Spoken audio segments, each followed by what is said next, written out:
nuestro entrevistado con nosotros. Joana, usted siga. Gracias, así es. Está ya el ingeniero Darío Herrera, el ministro de Desarrollo Urbano y Vivienda. Ministro, muy buenos días. Gracias por acompañarnos aquí en Caché Noticias. Buenos días, Joana, y buenos días, Carlos. Un placer estar con ustedes. A la orden. Ministro. Gracias. Bueno, ministro, ya hay un primer paso. Se realizó un primer diagnóstico del Midubi. Hay más de 2.744.125 viviendas que tienen deficiencias en Ecuador. ¿Listo el primer paso? ¿Cuál es el segundo? Perfecto, gracias. Sí. Bueno, no es un primer diagnóstico. Estamos haciendo varios diagnósticos al mismo tiempo, cuadrando cifras. Siempre se hablaba de un déficit superior a los 2 millones de viviendas en el país. Esa era una cifra que todo el mundo la conocía, que estaba de dominio público. Lo que quisimos ahora fue, como parte del proceso de poner la casa en orden y de saber contra qué nos vamos a medir en 4 años de gobierno, el gobierno del presidente Lasso, es determinar esa cifra con mayor exactitud. Entonces, fuimos a todos los archivos, a recabar la información necesaria y determinamos esa cifra tanto con información del Banco Interamericano de Desarrollo, así como información del último censo realizado en el año 2020. Ahora, ¿qué viene después? Obviamente, un plan de vivienda coherente para poder lograr el único objetivo por el cual el Midubi existe. Más allá de ser un ente rector de la vivienda, el desarrollo urbano en el país, el Midubi tiene que convertirse en un ente facilitador que permita el mayor acceso de vivienda a todos los ecuatorianos. Entonces, reducir el déficit de vivienda es la labor número 1 del Midubi y ese es el plan, o ese es el siguiente paso, ¿no? Afinar el plan de vivienda que estamos trabajando y lanzarlo y ponerlo en marcha. Y para esto, obviamente, ya hicimos nosotros nuestro due diligence preliminar. Hace un par de semanas tuvimos una reunión preliminar con el presidente de la República, donde revisamos el bosquejo inicial del plan de vivienda. Recibimos de él sus valiosos comentarios, su visión, sus lineamientos, y estamos ahora terminando el plan. Yo prometí en 30 a 45 días tenerlo listo y lanzarlo. Como ustedes han de entender, es un plan muy complejo porque la cadena de construcción, todo ese ciclo de construcción involucra a muchísimos actores y hay algunos pasos que tenemos que dar también a la par para que se pueda garantizar de que esas viviendas lleguen a todos los ecuatorianos. Ahora, ministro, se ha hablado que se necesitan cerca de 3.400 millones de dólares de inversión para edificar estas 200.000 soluciones habitacionales gratuitas. ¿De dónde sacar todo ese dinero? Sí, creo que está bien el monto, ¿no? Y puede ser mucho mayor realmente. Le hace muy bien que no es una inversión absolutamente del Estado. Cuando yo dije que se van a movilizar 3.400 millones, pueden ser 10.000 millones de dólares de movilización en toda la cadena productiva del negocio o de la construcción de estas viviendas, y no solamente las viviendas gratuitas rurales o las soluciones de habitabilidad rural, sino también la movilización de dineros del sector privado para ofrecer y construir proyectos inmobiliarios que suplan necesidades de todos los ecuatorianos en los diferentes sectores de vivienda social, de interés prioritario, etcétera, ¿no? Entonces, realmente el plan es un poco más ambicioso que eso. Y nuevamente, no me quiero adelantar porque no me gusta ser responsable con las cifras. Ustedes han visto que he preferido recabar información y ponerla en unos brochures muy potentes, muy leíbles, cosa que toda la ciudadanía hablemos el mismo idioma. Y cuando tengamos el plan final, que sepamos el monto de subsidio que se va a utilizar del gobierno ecuatoriano y cuánto se tiene que movilizar de los otros actores, llámese la banca privada, el mismo BIES que financia y otras alternativas que estamos viendo de financiamiento del exterior a través de fideicomisos inmobiliarios, etcétera. En ese momento ya tendremos una figura muy detallada de cuánto dinero va a ser inyectado en la economía, qué es lo que va a significar esto en la economía y además, más que eso, es cuántos puestos de empleo esto va a generar. Porque al final de cuentas hacia allá vamos, ¿no? Siempre es reducir el déficit habitacional, cuántas personas van a tener un nuevo techo, pero cuántos empleos se van a generar. y yo creo que el impacto va a ser brutal. Nosotros calculamos, y ese número sí lo puedo dar ahora, por lo menos unos 250.000 empleos sostenidos en los próximos 4 años cuando el plan esté en full marcha. Entonces, realmente es increíble. Tengan ustedes un dato, el año pasado se perdieron alrededor de 58.000 empleos en el sector de la construcción por la pandemia. Falta de movilidad, restricciones, etcétera, y todos somos testigos de eso. Solamente en ese sector. El sector de la construcción emplea casi 500.000 personas. Un plan coherente, bien armado, transparente, bien medido, yo creo que va a generar muchísimos empleos y va a mejorar la vida de todos los ecuatorianos. Y hacia allá tenemos que ir. Ministro, la necesidad es urgente, se necesita cumplir o reducir este déficit de vivienda, se necesita reactivar también el sector de la construcción, se necesita dar empleo y como usted ha dicho, esto es un trabajo en cadena que de cumplirse beneficiaría a gran parte de la población y de diferentes sectores. Ahora, se había prometido o se ha prometido 200.000 viviendas gratuitas en estos 4 años de gobierno, serían 136 casas por día, ya llevamos un mes de gobierno. ¿Cuándo empezamos entonces ya a ver o la primera fase de dónde va a estar? Sí, sí. Me han hecho la misma pregunta y Joana, yo me la hago todos los días. Entiéndase algo, ¿no es cierto? Mire, en primer lugar, tenemos que hablar de soluciones habitacionales. Más allá de una vivienda gratuita totalmente en algún sector X, yo creo que tenemos que estar conscientes de que por muy regalada que sea una vivienda, y a los ecuatorianos no nos gusta que nos regalen muchas cosas, ¿vale? Somos muy orgullosos y nos gusta trabajar con nuestras cosas, pero más allá de eso, nosotros estamos trabajando arduamente en la planificación. Para mí un metro cuadrado mal planificado es un metro cuadrado muy caro para los ecuatorianos y que no le sirve al beneficiario final. Eso como concepto. De hecho, viviendas que han sido entregadas en gobiernos pasados, tenemos censos que estamos por validar, no están siendo utilizadas para vivir. Se utilizan como gallineros o como bodega de granos, como para cualquier otro propósito, menos que ofrecer un hábitat digno a una persona.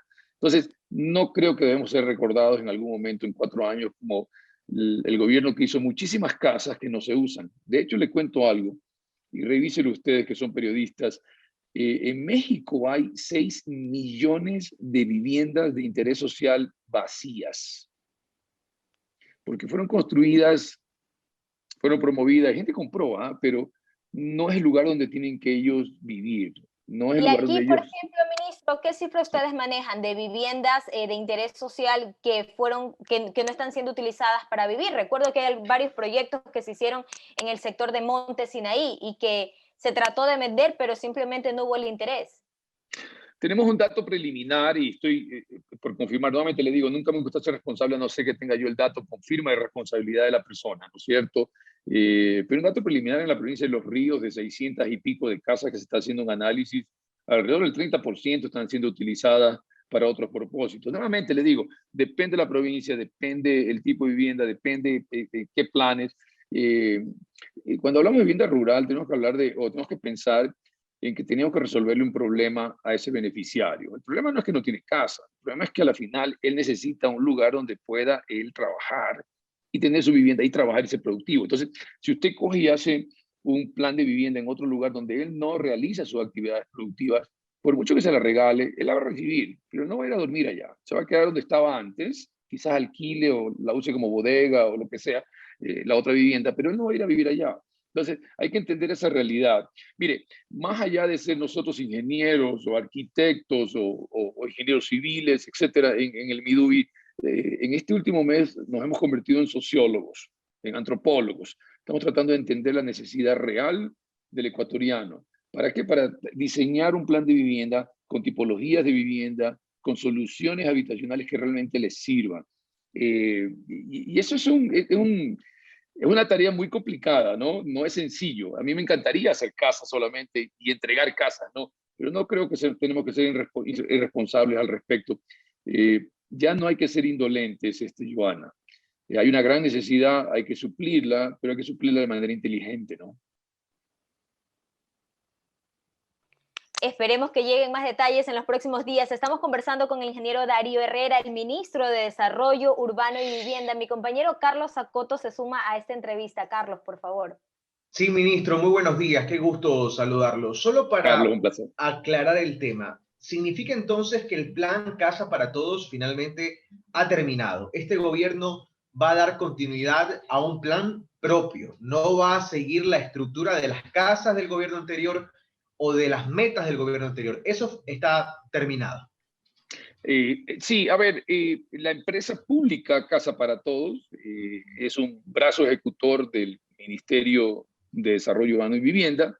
Esa empresa todavía está en funcionamiento, la hemos recibido, estamos haciendo los cambios necesarios para poder tomar una administración de esta empresa.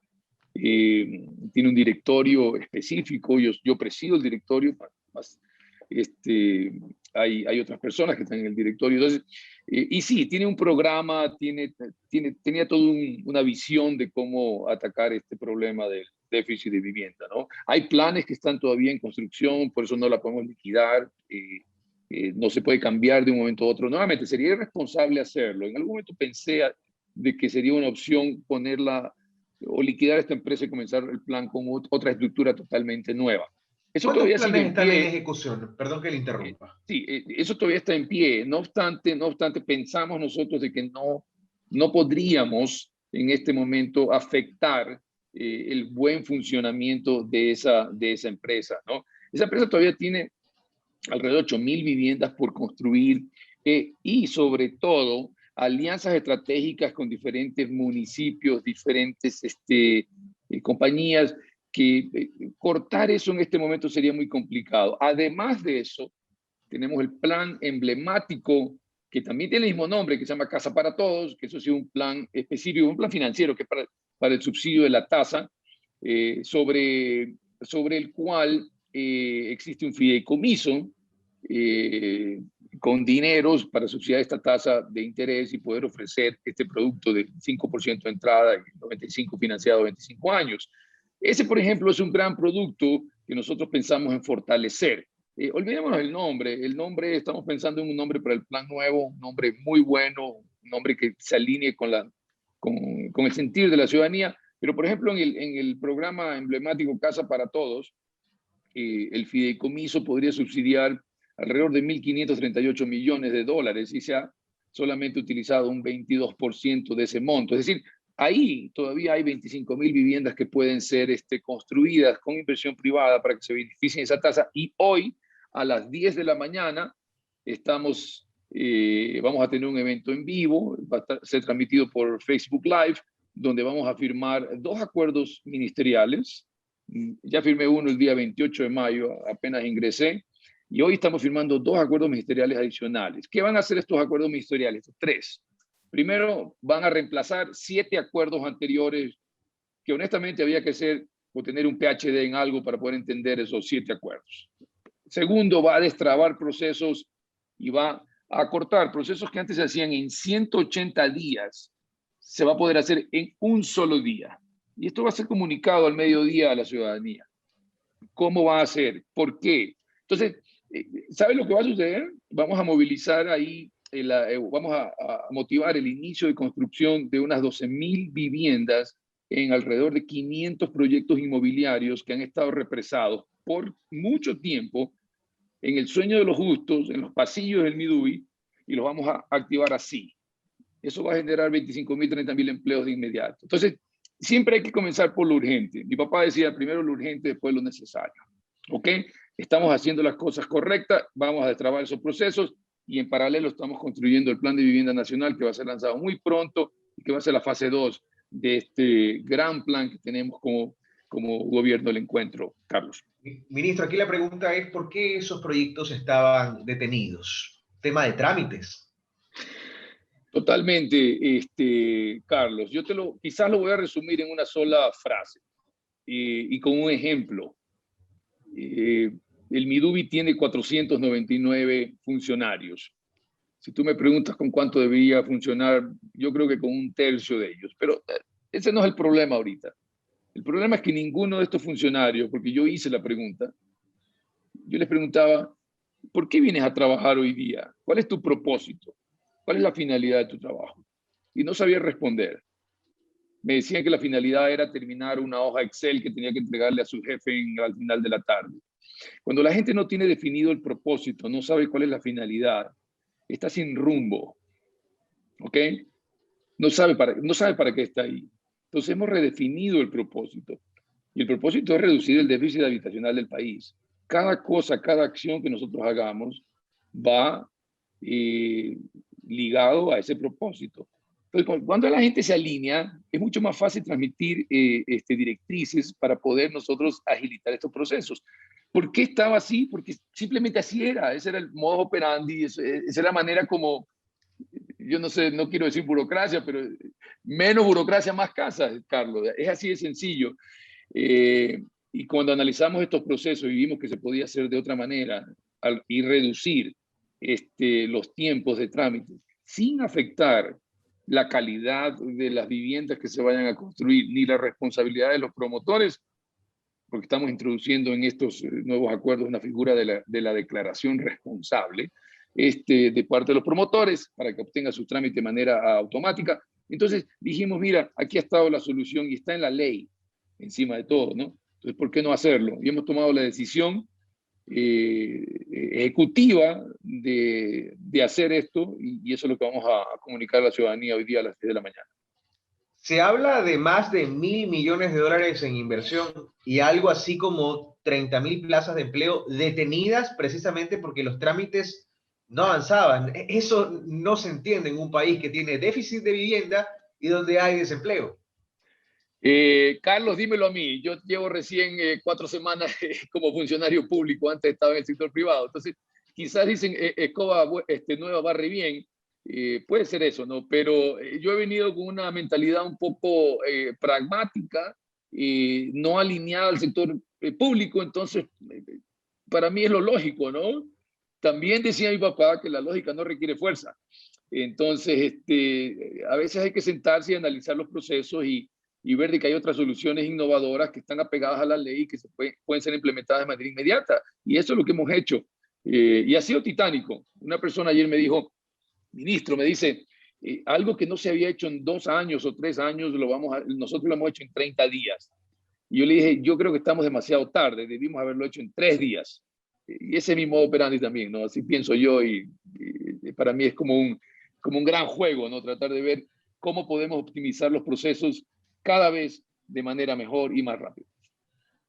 Ministro, en honor al tiempo, no quiero que se me quede la pregunta respecto de estas 200.000 soluciones habitacionales que han prometido para los próximos 4 años. ¿Se han definido las provincias donde se van a construir? Porque hay algunas que tienen mayor déficit de vivienda que otras. ¿Ya se está estructurando ese plan? Sí, querido Carlos, de hecho, adelanto, provincias con mayor déficit y mayor número de registros de beneficiarios ya identificados y calificados en el MIDUBI, tenemos alrededor de 325.000 beneficiarios, son Manabí, Guayas número 1, Manabí, Los Ríos, Pichincha, como Santo Domingo, número de registros tenemos en Morona, Santiago,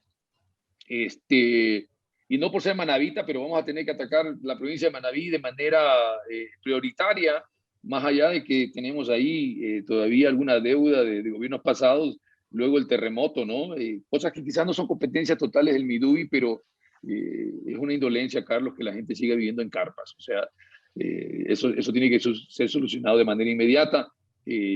Hoy estoy recibiendo al alcalde de Pedernales en el ministerio. Yo estuve antes de ser posesionado ministro, estuve en Jama, estuve en Pedernales, me reuní con los alcaldes, tenemos identificados los problemas. Claro, uno no puede llegar y simplemente disponer, ¿no? Es un funcionario público, hay procesos que seguir, hay ciertas complejidades, son competencias que eran manejadas por el Comité de Reconstrucción, que no necesariamente es el MIDUBI. Entonces, todo eso hasta que uno se ubica bien en el espacio y en el tiempo, ya estamos listos como para tener algunas alternativas y solucionar esos problemas. Pero efectivamente, Guayas, Manabí, Santo Domingo, Los Ríos, provincias con gran prioridad. Entre Guayas y Pichincha, por ejemplo, la relación es 5-1 en las necesidades. 5-1. Y obviamente y tú verás ahí en los números, creo que estaba 2 o 3-1 lo que es el déficit de vivienda en la costa comparado con la sierra, ¿no? Entonces, iremos atacando de manera proporcional. Voy a adelantar, ese déficit es muy grande, no va a alcanzar 4 años ni el bolsillo del actual del gobierno. Quizás en otras épocas se hubiera utilizado el dinero de otra manera y se hubiera apaleado este gran déficit, pero vamos a hacer lo posible, ¿no? De manera de que podamos llegar a la mayor cantidad de ecuatorianos con soluciones habitacionales dignas, soluciones reales y al menor costo posible con la mayor calidad. Mire, es preferible que se le diga la verdad a la gente a que se le venda humo, porque da la impresión de que eso ocurrió con el plan anterior.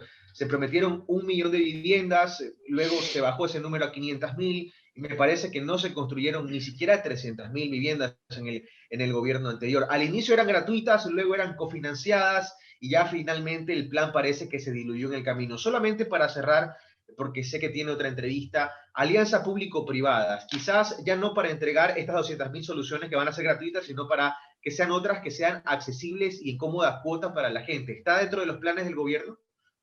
Por supuesto, totalmente. El plan es muy ambicioso. Por el lado privado, aspirábamos a 500.000 unidades de vivienda en 4 años. Ojalá que lleguemos a eso. Y dependerá mucho de esto que acabas de decir tú, alianzas público-privadas. Fíjate algo, yo creo que lo más importante, más allá de tener una ley que promueva las alianzas público-privadas, yo creo que es marcar esta cancha de entrada. Marcarla y que tenga el juego justo, como dicen en el fútbol, el fair play, ¿no? De manera que genere una sola palabra que es clave en este negocio, es confianza. Y te digo por qué confianza, porque tú tienes que tener estabilidad en este ciclo de la construcción, que puede demorar 18 meses o 2 años. Entonces, no puedes tener reglas que vayan cambiando en ese tiempo. Es mucho tiempo, es mucho riesgo. Entonces, si tú defines eso de manera coherente, lógica desde el inicio, generas confianza, la inversión privada va a venir. Pero para eso el Midubi tiene que transformarse. Tiene que convertirse en un ente facilitador, no un burócrata.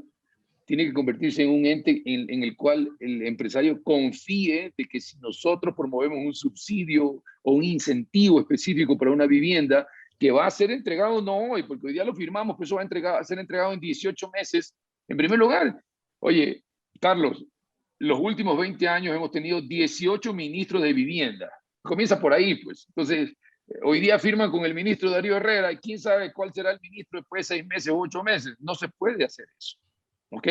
Los planes tienen que ser coherentes, tienen que ser reales, no políticos. Lo que tenemos nosotros es un déficit que es muy pragmático, es un déficit de metros cuadrados de construcción que afecta de manera angular a las personas o a los ecuatorianos. Oye, ¿cómo podemos hacer un plan de nutrición o tener una muy buena educación si los niños no tienen dónde dormir? ¿Ok? Entonces, todo va de la mano, ojo, y en eso sí te adelanto, nuestro gabinete es un gabinete súper unido. Estamos con un solo propósito y cada uno contribuye contra ese propósito. Y es el bienestar de los ecuatorianos. No hay más. No nos compliquemos. Nuevamente, yo estoy aquí para destrabar una serie de cosas, eso es lo que estoy haciendo. Me estoy divirtiendo de paso, confieso. Alguien me decía, ¿cómo te va allá? Le digo, yo estoy divertido. Me encanta destrabar cosas. Entonces, por ahora la estoy pasando bien. Gracias. Queremos agradecer la presencia del ingeniero Darío Herrera, ministro de Desarrollo Urbano y Vivienda, quien nos ha acompañado esta mañana aquí en Caché Noticias. Gracias, ministro. Esperemos contar con una entrevista en una próxima ocasión. Siempre a la orden, Giovanna y Carlos. El tiempo mío de ustedes, cuando haya disponibilidad, siempre estoy a la orden de todos ustedes. Gracias y gracias a la ciudadanía.